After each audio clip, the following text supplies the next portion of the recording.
Hi folks, welcome to today's color process video. Oh, I broke my thing. I said I was just going to call these videos from now on, but now, force of habit, I'll try not to do that the next time.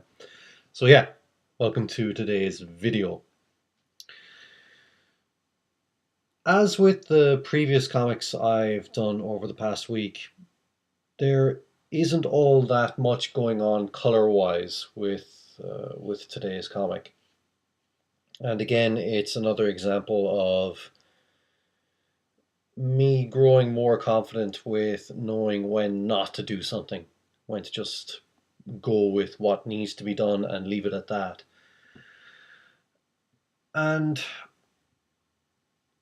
there's not actually all that much I can talk about with this one as a result. Uh, um,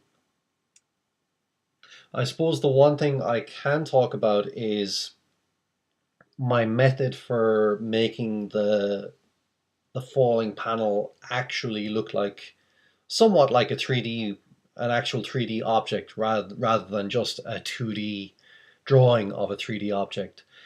And really, it just comes down to shading. Uh, so in this case, what I did was I rendered the various elements, like my character, the background elements, the very same as I did in the preceding panel. And then what I did was I and one thing to keep in mind here is something I don't usually do, but I did in this case for that second falling panel was I also colored in the I was going to say speech bubble, the thought bubble.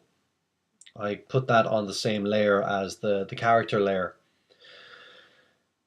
And what I did then after that was I selected all the various layers, like the character layer, the background layers, and whatnot that were on that panel, and I duplicated them. I pressed Command J, Control J if you're in Windows, and then those duplicated layers I combined them into a single layer. And from there, it was simply a matter of just taking that duplicated layer and darkening it, just reducing the brightness of it, and that instantly makes it look like the art is suddenly going into shadow. And it's a very simple little trick, but it helps so much in making this look like a 3D object rather than just a 2D object that looks like it's somewhat skewed. Another thing I did to further add to this effect was if you look at that panel, I obviously have, like, to further give the 3D kind of look to it, I added in I added in like a thickness to it to give the impression that it's like a big wooden board that's falling over. And I simply just added a bit of shading to that on the side.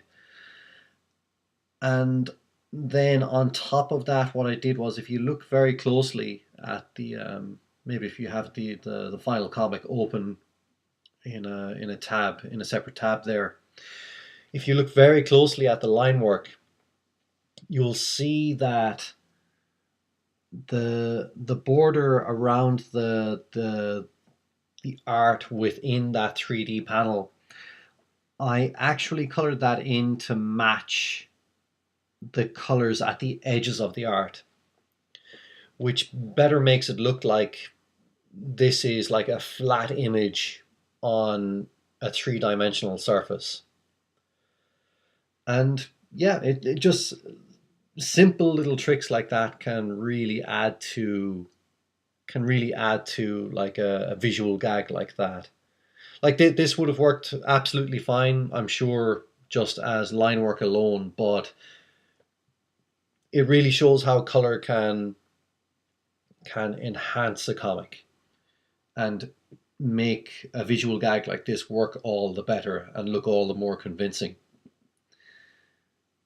And yeah, I would just be eating up your time and my time trying to fill in space, like like talking about other stuff. So I will leave it at that, and I will talk to you at the next video.